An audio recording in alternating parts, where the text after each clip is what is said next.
네, 안녕하세요. 손무혁입니다. 오늘은 중고차 수출 사기에 대해서 말씀을 드릴게요.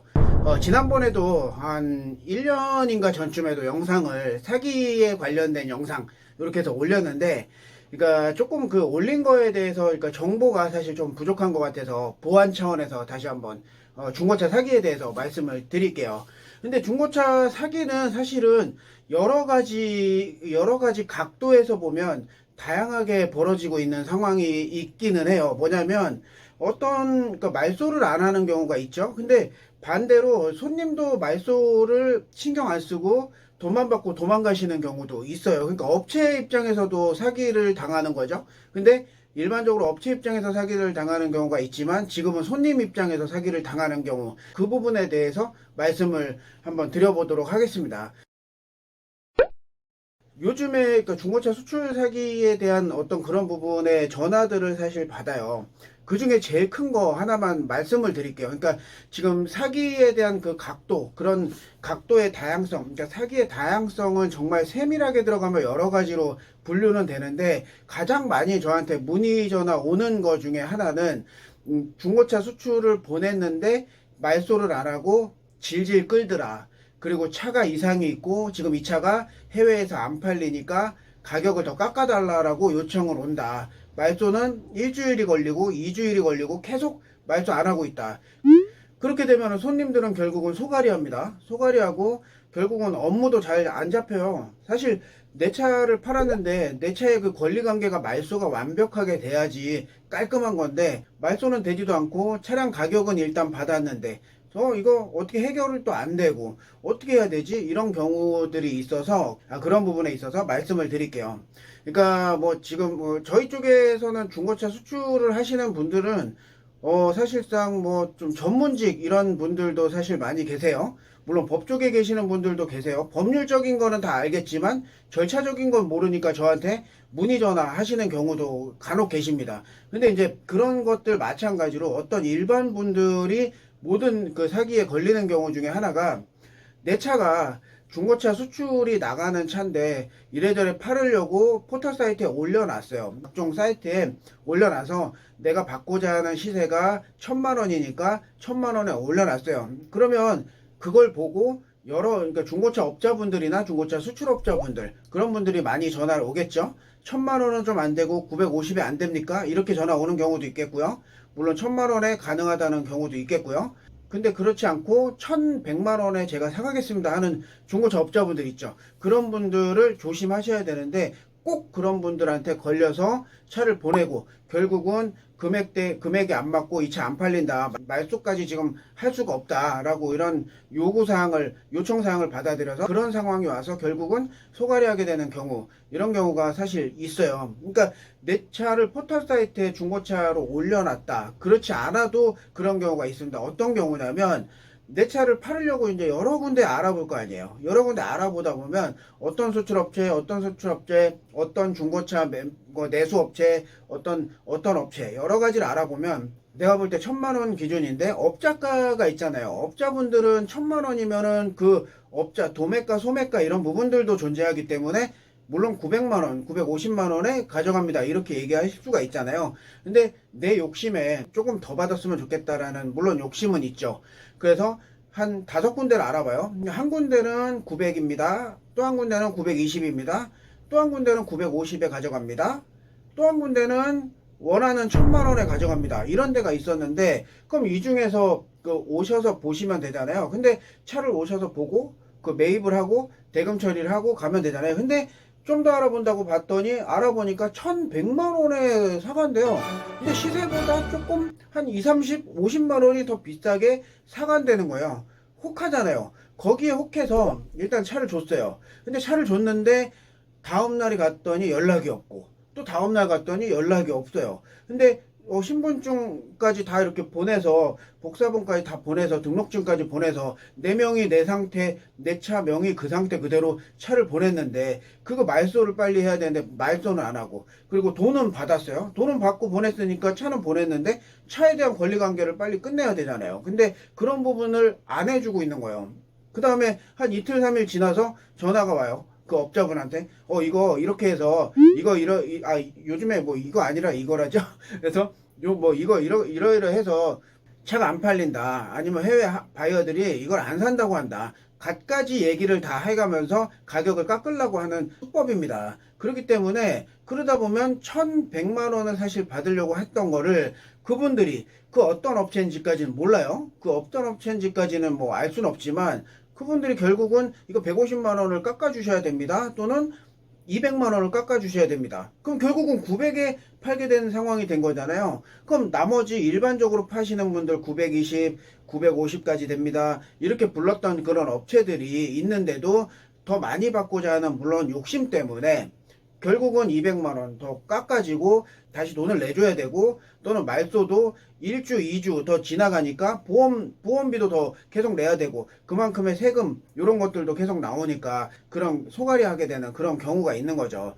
그렇게 되면 사실 내가 더 받아야 된다라는 이제 그런 부분도 있겠지만, 물론 돈 받고 다 끝났는데 법적으로 끝나는 거 아니냐라, 물론 맞습니다. 근데 이런 게 하나 있습니다. 구매자 업체, 수출 업체에서는 자기 항변이 되는 거예요. 이거 이렇지 않느냐라고 이런 어떤 주장을 합니다. 서로 간의 주장이 엇갈리면 경찰 신고하더라도 이게 또 일이 복잡해지죠. 근데 만약에 수출 단지는 인천에 있어요. 선적하는 곳도 있고 있으니까 인천에 많이 있는데, 물론 괜찮은 업체분들이 많죠. 그러나 그런 그 분란이 만약에 있어서 경찰 신고하게 된다면 그 팔았던 그분은 결국은 만약에 어디 지방이다, 대전이다, 뭐 천안이다 이럴 경우 다시 올라와서 경찰한테 얘기를 해야 되고 이런데, 그 1,000만 원짜리, 만약에 500만 원짜리 차, 이런 차에 대해서 항변하기 위해서 상당히 많은 시간을 할애해야 되잖아요. 그런 부분을 참 되게 많이 우려하시면서 저한테 전화해서 물어보시는 경우도 많이 있는데, 근데 그러지 말고 방법론에 대해서 하나 알려드릴게요. 대금 받았으면 끝난 거 아니냐 이렇게 얘기하실 수도 있죠. 손님분들 중에 차대금 받았는데 쟤네한테 보냈는데 끝난 거 아니냐. 멀쩡히 살아 있습니다. 말소 안 하면 저쪽에서 그냥 손님 명의로 계속 갖고 있는 거예요. 그럼 세금 계속 나가죠. 그럼 세금 계속 나가지, 보험 가입 안 했다고 그 과태료 계속 나가지, 이러면 결국 좋은 게 하나도 없죠. 근데 반대로 국민연금이며 뭐 이런 압류 많이 있는 사람이 오히려 그 수출업체에 이렇게 넘겨서 차대금만 받고 잠적하는 경우도 있어요. 근데 그런 경우 결국 이제 또다시 해결이 되겠지만 반대 입장이에요. 근데 반대 입장에서도 또 해결 방법이 또 이렇게 또 따로 존재를 하고 또 하나하나씩 좀 절차를 밟겠지만, 지금은 이제 손님 입장에서 빨리 말소를 해야 되는 그런 상황이잖아요. 그러면 대금 입금을 받았으면 그걸로 증거가 되니까 보름 안에 이전 처리하거나 말소를 해야 된다는 그런 게 있다 하고 안일하게 생각할 이유가 없고, 인수증을 받으십시오. 인수증. 처음에 올 때 그 전화 상담을 했던 그 업자분이 직접 왔는지 또는 탁송기사님이 왔는지 알 수가 없어요. 그 명함을 받아야 되거나 어떤 신분증을 받아놔야 되는데 그러질 못할 수가 많거든요. 그러면 인수증을 받으십시오. 인수증에 어떤 업체가 어떻게 했고 이거를 이렇게 말소하기로 한다라는 그런 인수증을 써줍니다. 그런 거를 받아야 돼요. 물론 탁송기사 편으로 오더라도 탁송기사님이 대신 써주는 경우도 있긴 하거든요. 그러나 내 권리를 위해서는 차 판 사람이 인수증을 받아 놓으시는 게 낫죠. 또는 좀 더 자세하게 한다 그러면 자동차 계약서, 매매 계약서를 확실히 적으셔갖고 언제 말소하기로 한다, 그 다음에 대금은 받았다, 또는 뭐 이게 이 차가 수출해서 어떻게 바이어한테 팔리든 어떻든 업자가 이걸 보고 사갔기 때문에 다른 말은 하지 않기로 한다 라는 그런 약정, 특약 같은 거를 이렇게 넣어놓고 거래를 하시면 좀 더 안전할 수가 있는 거죠. 물론 그 상대방 분의 어떤 업체명이나 그런 부분, 일정 부분은 조금 알아야 되겠죠. 그러니까 그런 부분을 좀 더 꼼꼼하게 한다. 근데 가장 확실한 거, 조금 확률이 높게 확실한 거는 하나는 수출단지에 직접 가서 번호판 직접 띄고 두 개 직접 띄고 그 판매업자하고 같이 손잡고 가서 구청 가서 같이 말소하고 현장에서 말소증 종이 하나 들고 같이 나오면 그럼 완전 끝나요. 전혀 문제 없어요. 그러면 그분이 나중에 판매 안 됐네, 어디 뭐 바이어가 안 사네 이런 얘기를 할 수가 없습니다. 이미 다 권리관계가 끝났는데 다시 얘기를 할 수는 없죠. 그런 권리관계가 끝났기 때문에. 그래서 말씀을 하는 거예요. 자, 첫째, 인수증을 작성하고 판다. 또는 둘째, 계약서 꼼꼼하게 특약을 다 적어놓고 판다. 셋째, 확률이 높은 확실한 방법, 현장에 나 가겠습니다 해갖고 그분하고 얘기를 다 해서 현장에서 같이 구청 가서 말소를 함께 한다. 이거 방법입니다. 만약에 이거에 대한 거를 조금 거부한다라고 했을 때는 판매하는 거에 대해서 조금 재고하시고 조금 다시 생각하시는 게 나을 것 같습니다. 지금까지 중고차 수출 선무역이었고요. 그러니까 이런 전화들이 사실 많이 와요. 저한테는 많이 오고 어떻게 해결해야 됩니까? 저렇게 해야 됩니까? 이렇게 해야 됩니까? 지금 신분증은 그쪽으로 넘겼는데 제 심상 정보가 흘러가는 거 아닙니까? 뭐 제가 상담을 해드릴 수 있지만 한계가 있습니다. 그런 한계가 있기 때문에 미연에 방지하는 그 방법에 대해서 간단하게 말씀드린 거예요. 그 다음에 이게 사실 디테일하게 사기를 치시는 분들은 정말로 제가 봐도 막 놀랄 정도로 그런 사기의 기질이 되게 보이는데, 맘먹고 치시는 분들은 사기를 정말 어떻게든 자꾸 치려고 하시겠지만 그런 거에 최대한적으로 우리가 피해갈 수 있는 거, 정확하게 할 수 있는 거, 이런 것들을 좀 더 고민을 하시고 검토하셔서 확실하게 거래를 하시길 바라겠습니다. 지금 말씀드린 얘기보다도 디테일한 부분이 사실 되게 많아요. 그러니까 지금의 이 부분은 그 빙산의 일각 사기의 약 4, 50% 정도밖에 안 돼요. 나머지 그 40%나 45% 정도에 대한 그 사기는 정말로 신기한 거. 나도 봤을 때 의아하고 희한하다. 저런 경우도 있네.